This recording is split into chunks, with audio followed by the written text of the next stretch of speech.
Welcome to Super Happy Dragon Lucky. The show will begin momentarily.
Hello, welcome to Super Happy Dragon Lucky, the Dragonchain Updates show.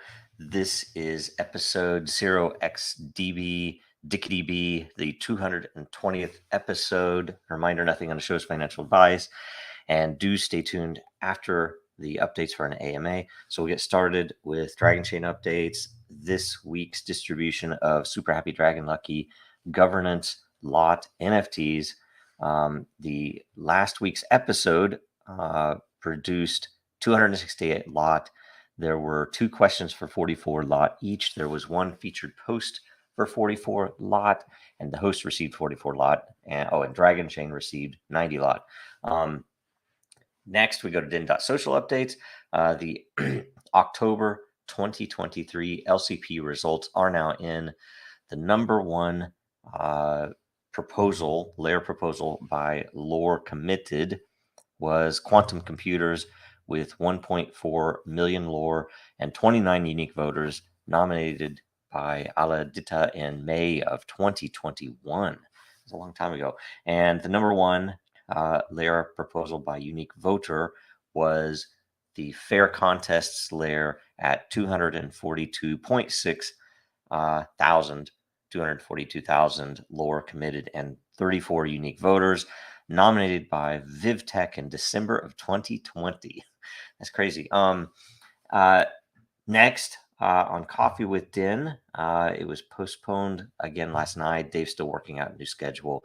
Hopes to be back next Wednesday at 8 Eastern. He just moved, so there's a lot going on there. I think he just got a lot of his stuff set up even. On DENDAO, that's it with Coffee with Den. On DENDAO updates, there is a DENDAO today. Join us at 1900 Eastern, 2300 UTC. Everyone's welcome to join. No need to turn your camera on. It's just a meeting. So you can also expect that we're going to get, there are a few questions out there in Den that relate directly to the functioning of Den and stuff that I think we want to try to cover there. And I don't know what else that we might pull in there, but join if you can. We didn't have the last episode because I was not available. So next, let's see here, the World Blockchain Roundtable updates. In case you missed it, last week's episode was Dictatorship of the Majority as a Threat to Decentralization. Go watch and share it now. The more views it gets the first week, the more lot all the participants will get. Episode 126 airs today at 1100 Eastern, 1500 UTC. The topic is not financial advice. So go leave a blockchain related question or subject to discuss. Ideally around not financial advice, but you are obviously allowed to ask any blockchain related question, and it will get aired. Also, go in there and see what questions are already there, and evaluate them, vote them up or down, and it'll give us a point and order of the questions for the week. Okay. Now we go straight to AMA. So every participant will get a lot. We'll get lot from the Dragonchain layer. Multiple questions will only be credited for the top reply. Reserve the right to revise and extend my remarks. Okay, so first question from I am. In this day and age, governments try to control the narratives in social media. How can Den be used to counter controlled narratives? Narratives are not always based in fact or truthful. I want the truth. Oh yeah. Okay. So one way or another, that's somewhat how Den is set up, and it is maybe a byproduct that wasn't even a first level requirement, but the fact, because when we did this at the time, we knew that there was a lot of manipulation in social media, but we did not realize the volume, the amount of I'll say disinformation or misinformation or whatever negative info.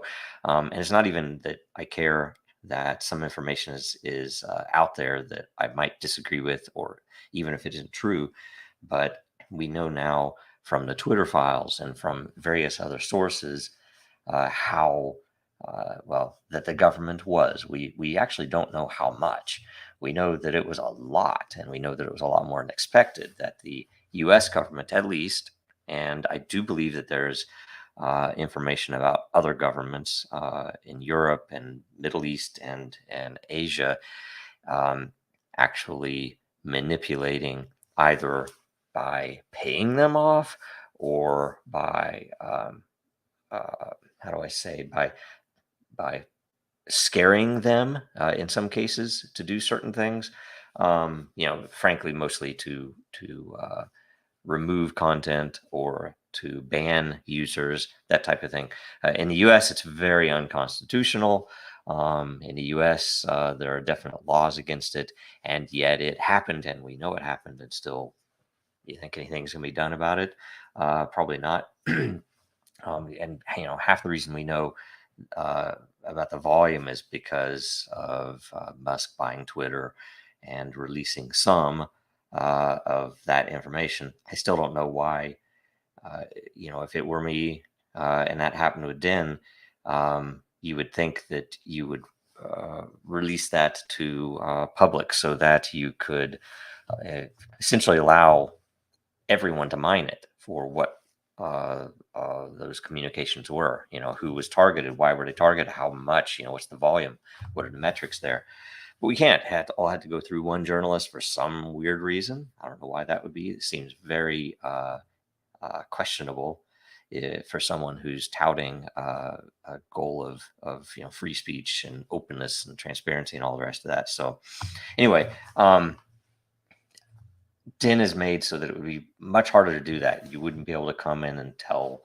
Now, frankly, maybe they could come in and scream at us, but it would all be in the public. There are even canaries. You would know if something like that happened. So maybe you would say that, if they went through the regular system, they would have to, essentially pay off people to, to tag those posts as spam or not safe for work, in which case they're still visible.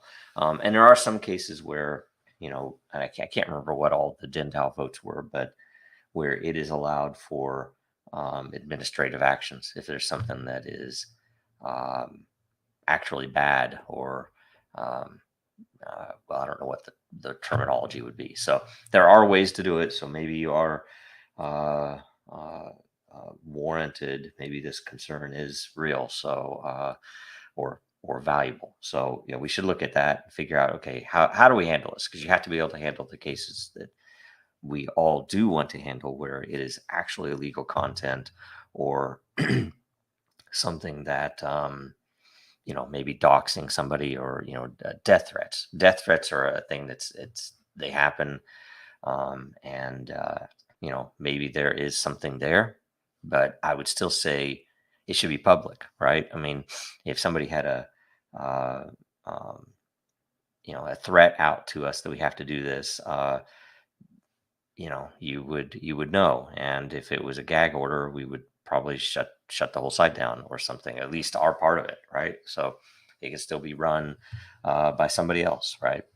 So anyway, that's part of what we need to do, I guess, with the open source piece and the open data initiatives. So anyway, let's go to the next question, which is also from I am for I am. From a budgeting perspective, how much would you like to see as monthly revenue for DENDAO? 1 million, let's say $1 billion a month. That's what I'd like. No, but what do we need? So if you're talking about estimate covering existing infrastructure, decentralization costs, which we know a little bit, we probably don't know enough for me to, put a really tight number on it, but uh, especially with high volume input, dev salaries for new feature implementations at a moderate clip. So things like those that are already in queue from DAO votes, right? The funny thing is, it wouldn't be very much. I mean, bare minimum right now, although you would want to expand it so you could have a little more dev resources time, right? It wouldn't have to be our main and greatest developer on the issues 100% of the time. They could come in and do the most important things, or the things that are, and I say most important, the things that we want to get really right. Um, you would want that level of developer to essentially work on the design, and if the implementation is fast, of course that. But if it's something that requires more uh, pieces or a little more time, then we could hire someone for that. And still, I think the 10 to 20 range would be very doable, right? Like, say if we had someone who wanted to fund things, that would be a very reasonable amount.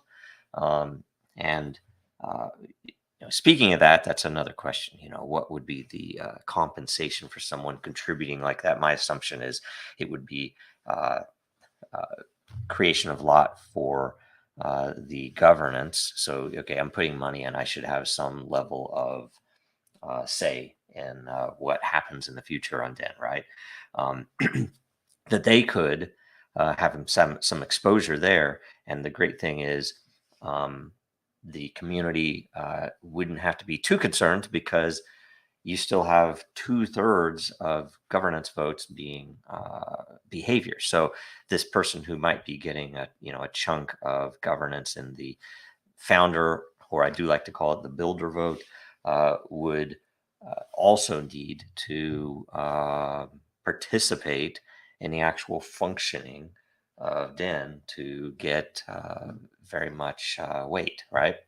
So anyway, there's that, and I would say 10 to 20 would be great. I think that would be enough to cover moderate um, uh, moderate feature and/or change requests, and also maintenance, and the people who we already have on that are doing stuff all the time anyway.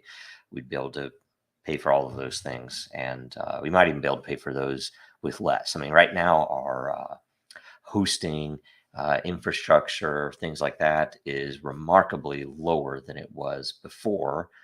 But if we move to a decentralized model on one of the decentralized compute networks, we would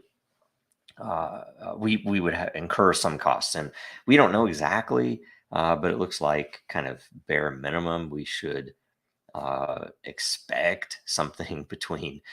Now I've heard as low as 50. I don't know if I believe that, but a couple of $100, let's say, to host. Now it could go, especially if we had a lot of volume, I could see that, being 1,500, 2,000, 3,000, something like that. That would be, I think a lot of volume. But again, we don't know enough of those numbers yet. We're still in the middle of that. So, but anyway, good within range, but hopefully it would be reasonably less than that, right? So, maybe we could figure out how to take up a drive to pay for some of that stuff and see how that goes, right? I mean, other places do it, but